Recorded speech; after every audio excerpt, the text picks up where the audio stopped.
அனைவருக்கும் வணக்கம். நம்மளுடைய நேயர் ஒருத்தங்க போன வாரத்தில் என் வீட்டில் வந்து நிறைய முருங்கை வளருது, எனக்கு அதை சேமித்து வச்சு பின்னாடி பயன்படுத்தணும் அப்படின்னு ஒரு கேள்வி கேட்டிருந்தீங்க. உங்களுக்கான பதில் என்ன அப்படின்னா, பொதுவாக நம்மளுடைய முருங்கை காய் இருக்கு இல்லைங்களா, அதை நியூஸ் பேப்பரில், நம்ம நியூஸ் பேப்பர் வருது இல்லைங்களா, அதில் சுற்றி நீங்கள் உங்களுடைய ஃப்ரிட்ஜுக்குள்ளே வச்சுட்டிங்கன்னா அதிகபட்சம் ஒரு வாரம் வரையிலும் அந்த பச்சை தன்மையோடு இருக்கும். எல்லா பக்கமும் மூடி அப்படி உள்ளே வச்சிட்டிங்கன்னா அப்படி இருக்கும். ரெண்டாவது, முருங்கைக்காயை நடுவிரல் நீளத்துக்கு வெட்டிடலாம். இப்போ மேலே தலையை அந்த மேலே காம்பு இருக்கிற பகுதியை கத்தியில் வெட்டிட்டு இவ்வளோ நீளம் விட்டுட்டு திருப்பி வெட்டிங்கன்னா அந்த நுனியெலாம் நீட்டிக்கிட்டு இருக்கும் இல்லைங்களா, அதெல்லாம் நல்லா உரிச்சு விடுங்க.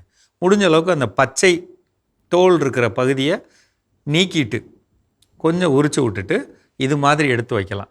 இந்த மாதிரி பொருளை நீங்கள் ஜிப்லாக் கவர்னு சொல்லுவாங்க, ஒரு பிளாஸ்டிக் கவரில் மேலே சீல் வச்ச மாதிரி இருக்கும், அதுக்குள்ளே உள்ளே போட்டு நீங்கள் உங்களோட ஃப்ரிட்ஜில் வச்சிங்கன்னா குறைஞ்சபட்சம் 20 நாள் வரையிலும் நீங்கள் அதை நல்லபடியாக வச்சுக்க முடியும். சரிங்களா?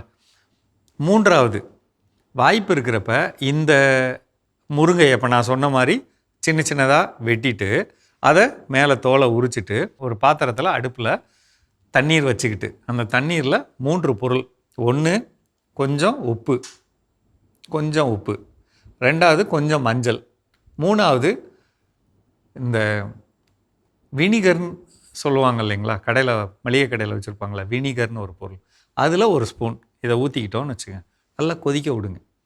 நல்லா கொதிக்க விட்டு கொதி வந்ததுக்கப்புறம் நான் சொன்ன இந்த முருங்கை காய்களை இதை எடுத்து அதுக்குள்ளே போட்டுடலாம். இதை போட்டு நல்லா கொதிக்க விட்டு ஒரு அதிகபட்சம் 3 நிமிஷம் கொதிக்க விட்டு அதுக்கப்புறம் எடுத்து அதை வந்து கொஞ்சம் ஒரு தட்டில் போட்டு காய வைக்கலாம்.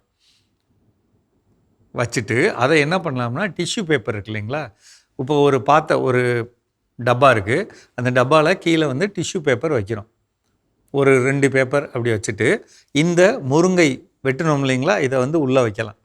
உள்ளே வச்சுட்டு அதுக்கு மேலே ஒரு பிளாஸ்டிக்கு டிஷ்யூ பேப்பரை வைக்கலாம். திருப்பி முருங்கை வைக்கலாம், திருப்பி டிஷ்யூ பேப்பர் வைக்கலாம். இப்படி நல்ல டிஷ்யூ பேப்பரை வச்சு மூடிட்டா என்ன நடக்கும்னா, அந்த முருங்கையோட மேல் பகுதியில் இருந்த அல்லது அதோட நுனிப்பகுதிகளில் இருந்த ஈரம் இதெல்லாமே டிஷ்யூ பேப்பரில் போயிடுச்சா. இப்போ நீங்கள் இதை மூடி நல்லா பிளாஸ்டிக் கண்டெய்னரில் டைட்டாக மூடி நீங்கள் ஃப்ரிட்ஜில் வச்சுட்டிங்க. நீங்கள் அது வந்து ஃப்ரீசரில் வச்சிடலாம். இது எவ்வளோ நாளைக்கு அப்படின்னு கேட்டிங்கன்னா, குறைந்தபட்சம் 4லேருந்து 6 மாதங்கள் வரையிலும் உங்களுக்கு அந்த முருங்கை அதோட இயல்பு தன்மையோடு இருக்கும். இப்போ அதை எடுத்து நீங்கள் சமைக்கிறப்ப ஒரு கடையில் வாங்கிட்டு வந்து புதுசாக முருங்கை போட்டிங்கன்னா எந்த நிலையில் இருக்குமோ அதே மாதிரி அமைப்பு கிடைக்க வாய்ப்பு இருக்குது. ஓகேங்களா? உங்களுக்கு தெரியுது அப்போ நான் என்ன சொல்கிறேன்னு. பொதுவாக என்ன செய்யணும் அப்படின்னா, அதை மேலே ஈரம் வச்சு நல்லா தொடச்சிட்டு சின்னதாக வெட்டி பிளாஸ்டிக் பேப்பரில் போடுறது ஒரு முறை, சின்னதாக வெட்டிட்டு ஜிப்லாக் கவரில் போட்டு நல்ல ஈரத்தை தொடச்சிட்டு முடியும்னா டிஷ்யூ பேப்பரில் சுற்றி அல்லது நியூஸ் பேப்பரில் சுற்றி அதை வந்து அதுக்கப்புறம் நீங்கள் அந்த ஜிப்லாக் கவருக்குள்ளே வச்சு மேலே மூடி உள்ளே ஃப்ரிட்ஜில் வச்சிடலாம். அல்லது மூணாவது, நான் சொல்லக்கூடிய இந்த பாத்திரத்தில் இருக்கக்கூடிய திரவங்களில் நீங்கள் உப்பு, வினிகர், மஞ்சள் 3 போட்டு கொதிக்க வச்சு அதில் நம்ம இதை இதில் கொதிக்க விட்டு ஒரு 3 நிமிஷம் கொதிக்க விட்டு அதுக்கப்புறம் அதை கொஞ்சம் நிழல் காய்ச்சலை காய விட்டு டிஷ்யூ பேப்பர் போட்டு மூடி டப்பாவில் வச்சு மூடி வைக்கிறது. இது உங்களுக்கு புரிஞ்சிருக்குன்னு நினைக்கிறேன். சந்தேகம் இருந்தாலும் கேளுங்க, நான் சொல்கிறேன். இது நம்ம முருங்கைக்காய்.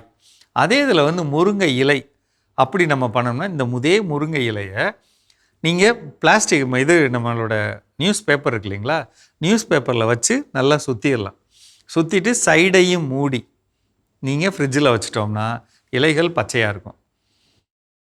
அல்லது இந்த இலைகளையே சின்னதாக வெட்டி, இது நான் காய்களுக்கு சொன்ன மாதிரி கொதிக்கும் தொழில்நுட்பத்தில் நீங்கள் கொதிக்க விட்டு ஃப்ரீசரில் வச்சுக்கிட்டிங்கன்னா நீண்ட மாதங்களுக்கு வச்சுக்க வாய்ப்பு இருக்குது. சரிங்களா? மீண்டும் சந்திப்போம்.